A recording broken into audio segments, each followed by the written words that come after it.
Olá, pessoal, tudo bem? Pessoal, estou aqui hoje para fazer com vocês explicar e já corrigir, né, as atividades da página 26, 27 e um pedacinho da 28 do componente curricular História. Então, peguem aí a apostila de História para que a gente possa já corrigir, tá? As atividades, então, dessas páginas. Então, vai explicar um pouquinho o conteúdo e daí a gente já vai corrigindo conforme tiver alguma atividade, a gente já corrige, tá bom?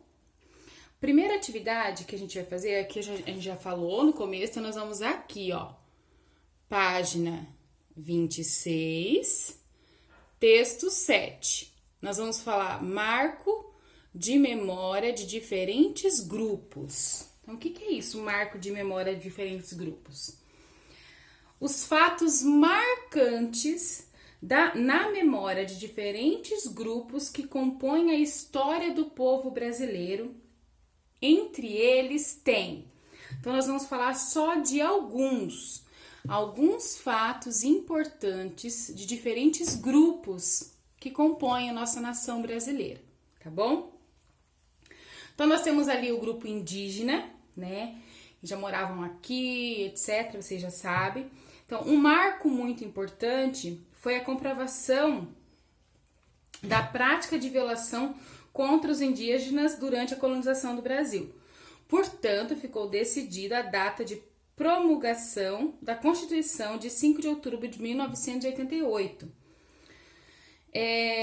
Isso foi feito para quê? Para que haja o reconhecimento dos direitos originários dos povos indígenas, as suas terras tradicionais, assim como o respeito a eles, a sua organização social, seus costumes, línguas, crenças e tradições, certo?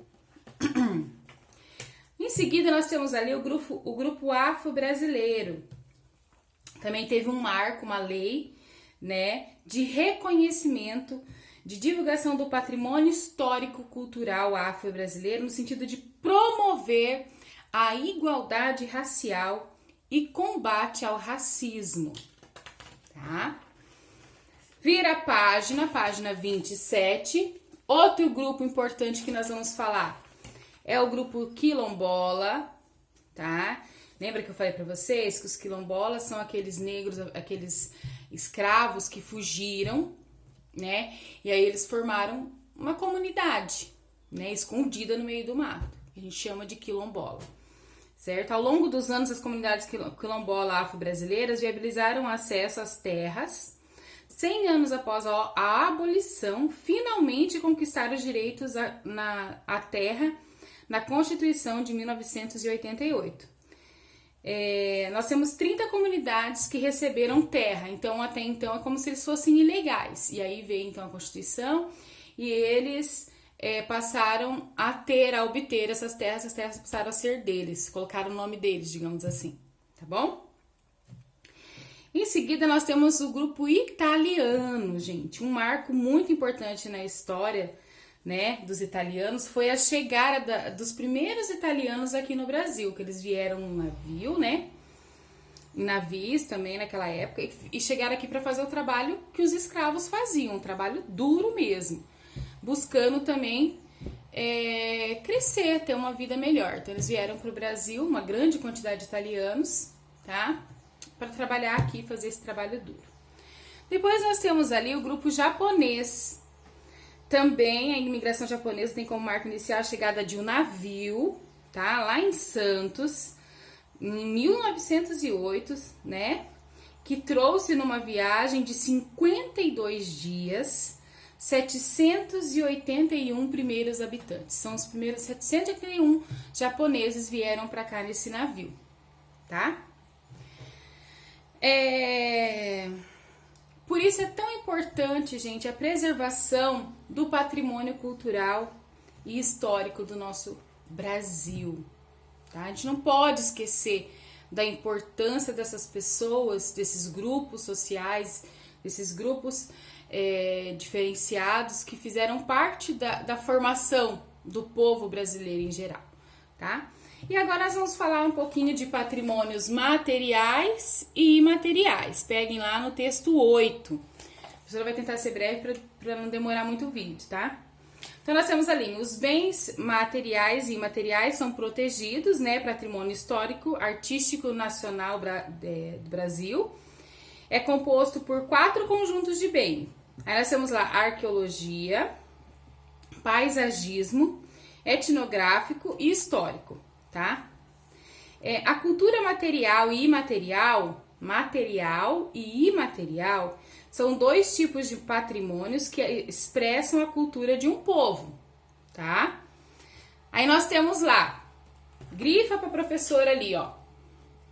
Tá vendo aqui, ó? A cultura material são elementos, grifa lá. São elementos, sublinha também, né? São elementos concretos, como? Então nós estamos falando de cultura material, objetos artísticos, edificações, sítios arqueológicos, como por exemplo, nós temos a cidade de Ouro Preto, né? Você anda por lá, você vê construções antiguíssimas, né? Uma arquitetura bem diferenciada. Centro Histórico de Salvador, na Bahia.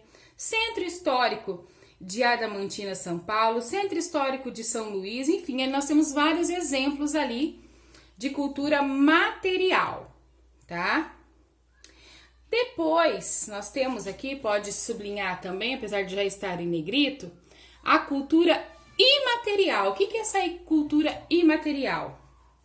São alimentos abstratos como dança, literaturas, linguagens culinárias, né, que são as receitas e etc. Festas, músicas, esportes e outros. Tá? Daí nós temos alguns exemplos ali. Roda de capoeira, o frevo, roda de samba, entre outros. Então, nós temos a cultura material e a cultura imaterial. Tá? É importante você saber a diferença dessas duas, certo? E aí nós temos 2 exemplos aqui em cima. Cultura material, nós temos aqui uma igreja, né? A igreja de São Francisco de Assis, em Ouro Preto, Minas Gerais. Quiser pesquisar na internet para ver colorido, para ver melhor a imagem, legal, tá? E nós temos aqui, ó, o Centro Histórico de Ouro Preto, também Minas Gerais, certo? Embaixo nós temos 2 imateriais. Nós temos aqui a capoeira e o frevo, tá? Que são imateriais, certo? Então, vira agora a página.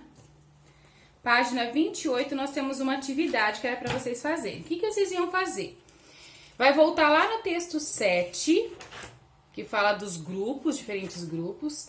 Aí, de azul, vocês vão marcar o grupo indígena, de azul, certo? De vermelho, vocês vão sublinhar, grifar ali, né? Marcar o grupo aqui em cima, ó. Quilombola. E de verde, os italianos. Então, essa era a atividade de vocês, tá bom? E o número 13 tem ali uma sugestão para que vocês possam pegar aí o celular, o notebook, o tablet, não importa, e faça uma pesquisa sobre patrimônios materiais e imateriais. E aí nós temos algumas aqui, ó. É só você jogar lá no Google, gente, Centro Histórico de Salvador, Bahia. Vai lá em imagens, já vai aparecer várias imagens, tá? Aí nós temos aqui, ó, Centro Histórico de Adamantina, São Paulo. Então você pode pesquisar. Patrimônios imateriais, você coloca lá, né? O carimbó vai aparecer, maracatu, tambor de crioula. Você vai pesquisar e vai ver um pouquinho sobre isso. Tem vídeos, tem imagens, tá? Então, é bem tranquilo, tá joia? Espero ter ajudado vocês. Um grande beijo e até o próximo vídeo.